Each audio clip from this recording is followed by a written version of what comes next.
warahmatullahi wabarakatuh. Halo teman-teman semuanya, perkenalkan nama saya Kartika Sekaranjani dari Rombel E Presensi 36.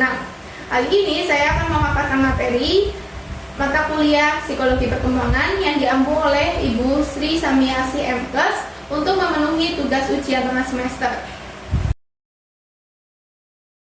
Seperti yang kita tahu, Psikologi Perkembangan adalah cabang ilmu psikologi yang mempelajari proses perubahan dan pertumbuhan individu secara menyeluruh, baik secara fisik, kognitif, sosial, emosional, dan moral sepanjang hidupnya. Dimulai dari bayi, balita, anak-anak, remaja, dewasa, hingga lanjut usia. Nah, perubahan ini tidak hanya dilihat dari faktor fisik saja, tetapi juga dari bagaimana seseorang itu bisa belajar, berpikir, berkomunikasi, hingga mengambil keputusan sendiri. Nah, ruang lingkupnya meliputi yang pertama, perkembangan fisik, yaitu seperti pertumbuhan tinggi badan, berat badan, lingkar lengan, lingkar kepala. Yang kedua, perkembangan kognitif, yaitu kemampuan berpikir, memecahkan masalah, dan belajar. Yang ketiga, perkembangan sosial dan emosional, yaitu hubungan dengan orang lain.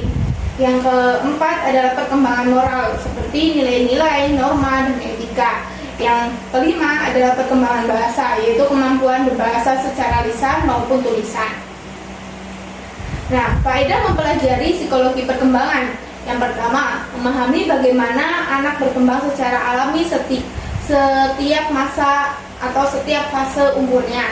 Yang kedua, menyadari perbedaan karakteristik dan pertumbuhan pendekatan yang berbeda. Yang ketiga, mampu mendesain pembelajaran yang sesuai dengan kemampuan dan kebutuhan setiap anak. Yang kelima, menjadi guru yang lebih berempatik, sabar, dan bijaksana. Pertumbuhan adalah perubahan fisik yang bersifat kualitatif atau dapat diukur. Contohnya, bertambahnya tinggi badan, berat badan, lingkar lengan, lingkar kepala, dan lain sebagainya yang dapat diukur. Nah, sedangkan perkembangan adalah perubahan yang bersifat kualitatif yang menyangkut kemampuan atau fungsi tubuh dan mental yang lebih kompleks.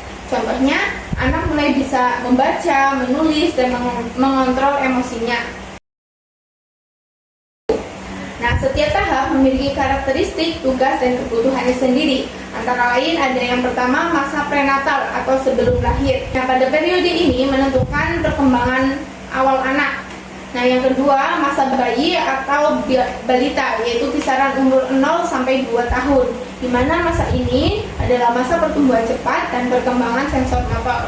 Anak belajar mengenali lingkungannya melalui panca indera.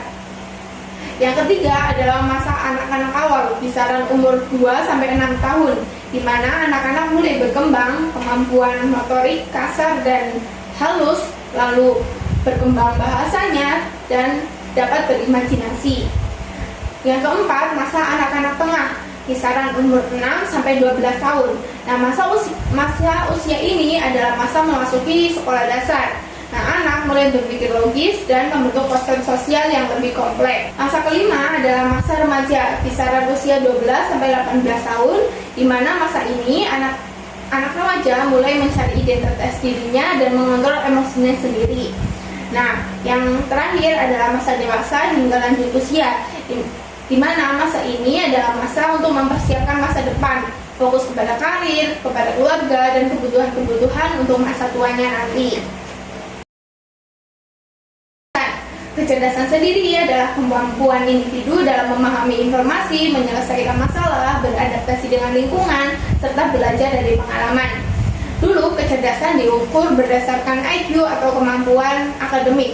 Namun, menurut Howard Gardner, salah satu ahli pendidikan, memperkenalkan konsep kecerdasan majemuk atau multi-intelligence yang menyebut bahwa kecerdasan seseorang tidak hanya satu jenis, melainkan ada banyak jenis. Nah, jenis-jenisnya antara lain yang pertama, linguistik, yaitu pandai berbicara dan menulis. Yang kedua, logika matematik, yaitu ahli dalam hitung-hitungan dan berpikir secara sistematis. Yang ketiga, musikal, yaitu sensitif terhadap nada, irama, dan musik. Yang keempat ada kinestik, yaitu pandai menggunakan tubuh untuk mengekspresikan diri. Yang kelima adalah visual spasial, yaitu mampu memahami bentuk dan arah. Yang keenam, interpersonal, yaitu mudah bergaul dan memahami orang lain. Yang ketujuh, intrapersonal, yaitu dapat memahami diri sendiri. Dan yang terakhir adalah naturalis, yaitu peka terhadap alam dan lingkungannya. Perkembangan kognitif adalah proses di mana anak mulai belajar berpikir, menyerap informasi, mengingat, dan memecahkan masalah. Jane Piaget membagi perkembangan kognitif anak menjadi beberapa bagian, dan anak usia sekolah dasar masuk dalam tahap operasional konkret kisaran umur 7-11 tahun, di mana pada tahap ini anak mulai berpikir logis tetapi masih berdasarkan hal-hal yang nyata atau hal-hal yang biasa dia lihat. Nah, sedangkan perkembangan bahasa mencangkup pemahaman serta penggunaan bahasa baik secara lisan maupun tulisan, dan karena bahasa berfungsi sebagai alat utama dalam berpikir, belajar, dan berkomunikasi. Nah, kemampuan ini berkembang melalui interaksi, pembiasaan, dan stimulasi yang tepat dari lingkungan. Sebagai seorang guru, tugas kita bukan hanya untuk mengajar, tapi juga sebagai fasilitator perkembangan anak. Nah, di dalam kelas mungkin saya akan menggunakan media pembelajaran seperti visual atau melihat, auditori atau mendengar, dan kinetik atau gerak. Dengan cara pembelajaran menggunakan gambar, video, atau alat peraga seperti itu. Lalu mendorong anak untuk berpikir kritis dengan membuka pertanyaan terbuka atau diskusi kecil-kecilan. Lalu ada juga pembelajaran yang bisa dilakukan dengan membacakan cerita dan meminta mereka untuk mengulang cerita tersebut dengan bahasa yang mereka pahami, dan bermain melatih peran untuk memahami pemahaman konsep pembelajarannya. Nah, di luar kelas saya akan mengajak anak-anak untuk berkunjung ke perpustakaan atau membuatkan pojok bacaan, memberi tugas proyek berbasis observasi langsung di lingkungan sekitar, dan mengadakan presentasi atau bercerita di depan teman-temannya agar nantinya dapat membantu menumbuhkan rasa percaya diri, memperluas kosakata, dan mengembangkan cara berpikir anak. Perbedaan pada anak-anak ini terjadi karena beberapa faktor, antara lain faktor genetik atau keturunan, lingkungan keluarga, pola asuh, dan pengalaman pendidikannya.